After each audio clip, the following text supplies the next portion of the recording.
Once upon a time there was a man, by Peter Scholes. Chapter 1. One step ahead of the game.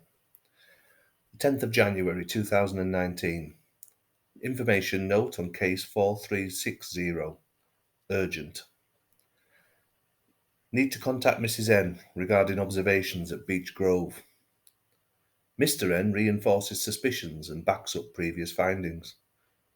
Video evidence taken at 11:52 a.m. on the 9th of January 2019.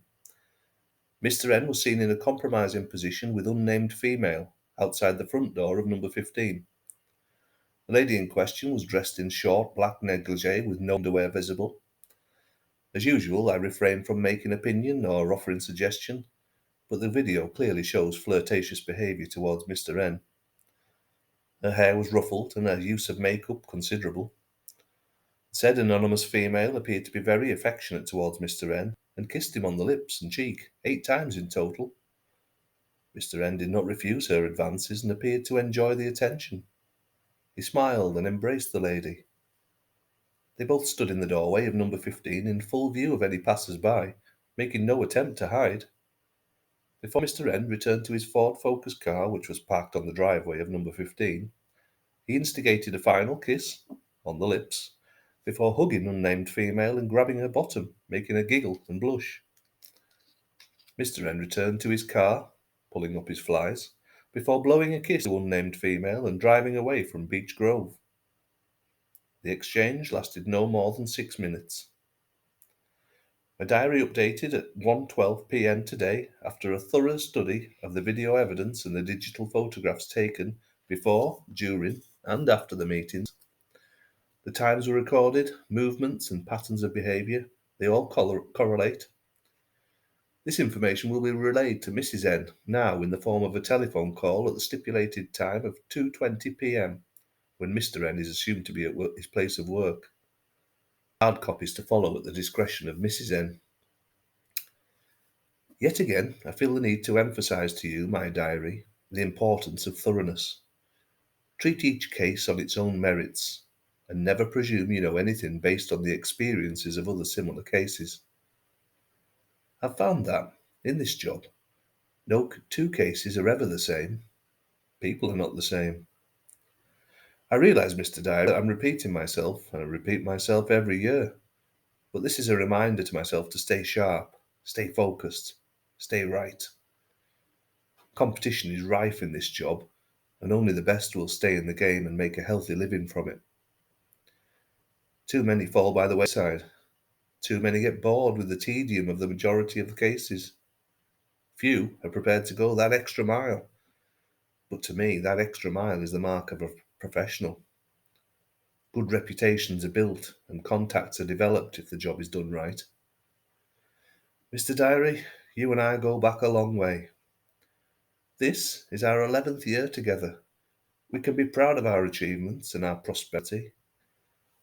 Back in 2003, you were a shadow of your present self, cheap and tacky, shabby and shoddy. Look at you now, leather-bound, encased and sturdy. I've grown in this job, and you've grown with me. But Mr. Dyer must never forget our roots or our principles that have held us in good stead all this time. You are my Bible.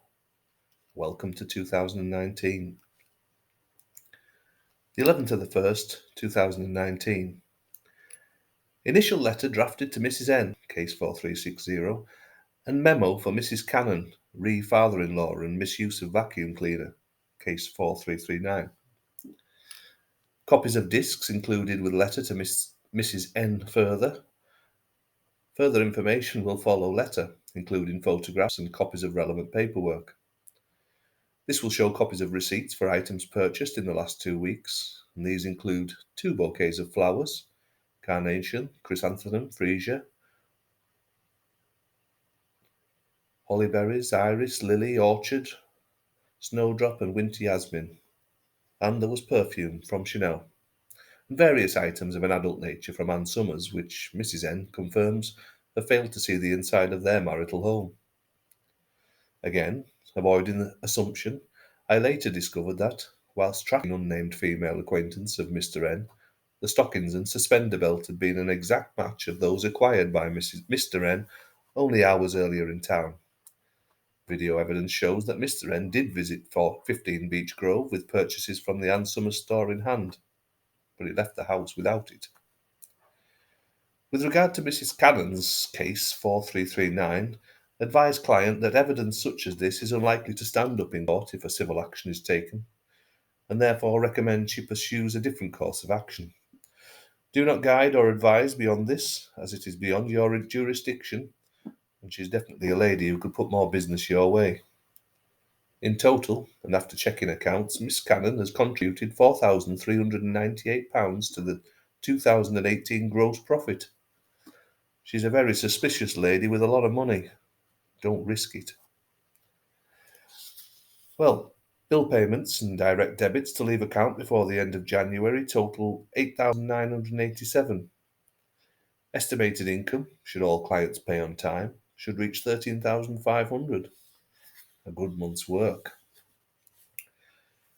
With the books in order and not much to fluster about through February, I think you and I, Mr. Diary, could treat ourselves to a few days' relaxation. There are enough irons in the fire to see us through to spring, without even stepping up the quest for new work. And with March to October being our busiest period, if the last 10-year trend is anything to go by, we may as well take full advantage of it. So where do you fancy, Mr. D? France, Spain, Greece, Germany? They all appeal to me. Anything to escape the greyness of the Lancashire skyline. God instilled many a great quality in the people here, but it could not stretch to welcoming weather. Still, a holiday would not be a holiday if you stayed at home. I think you will make a fine travelling buddy too. To invite Karen, who I haven't seen for weeks now since the fish and chips incident in Grimsby, would be a bit foolish. For someone who prides themselves on being so meticulous, I cannot begin to understand my lack of judgment in women. As someone who spends so much time studying and following them, I chastise myself on a daily basis for failing to understand what makes them tick. Perhaps one day the penny will drop, and all will become clear. For now, Mr. Diary, we will enjoy hotter climes without the companionship of a female, and will return fresher and more eager. I feel that this is going to be a good year. Let's make it so. Oh, a reminder. Call Tom, criminal history file of John Weston needed. Case file 4011. Case records 2016 to 2018.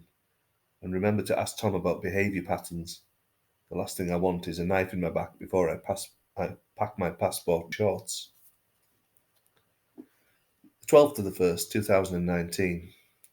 Tragedy strikes in a faraway land, Sri Lanka to be precise.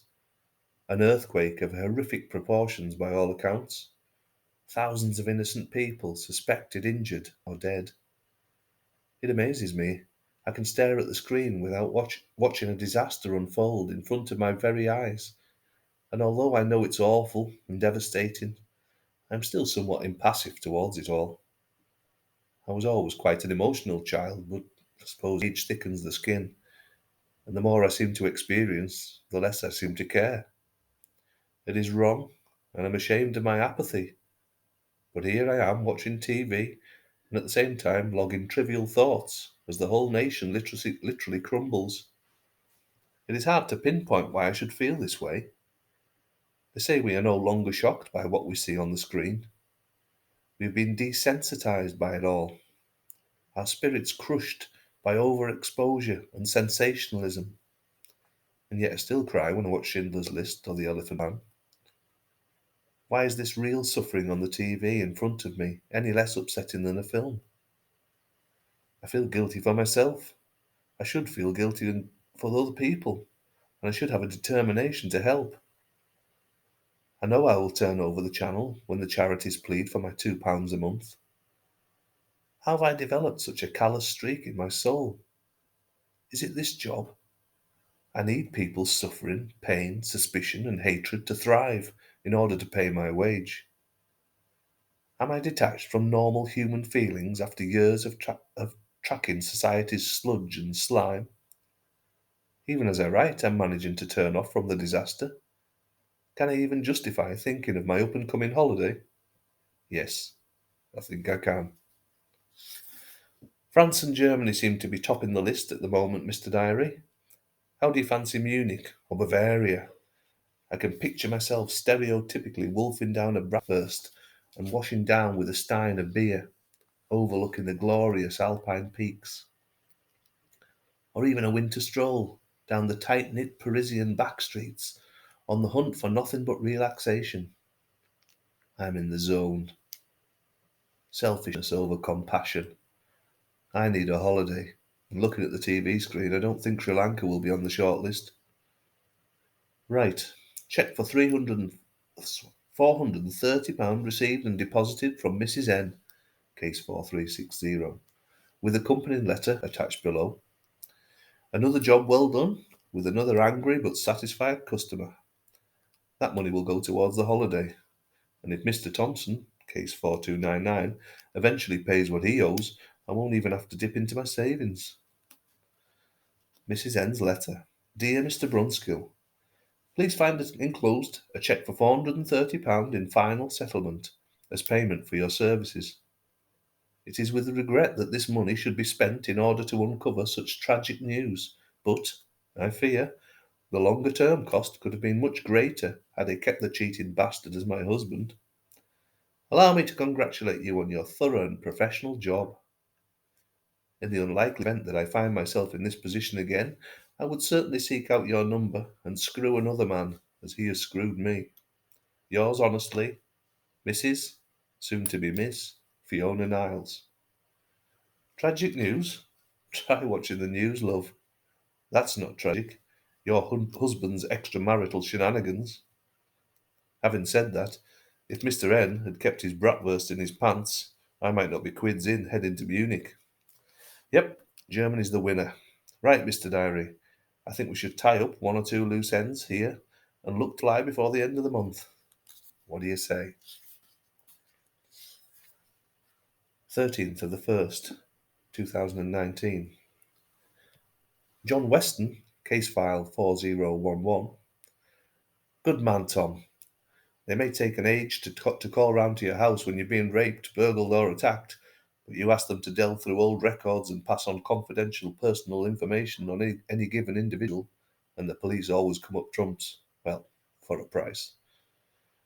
Mind you, a pack of Guinness and a pork pie was enough to bribe old Tom. So, Mr. Weston, what have we found out about you? Well, apart from a spate of petty thefts, you only have one notable conviction worthy of my attention, it seems.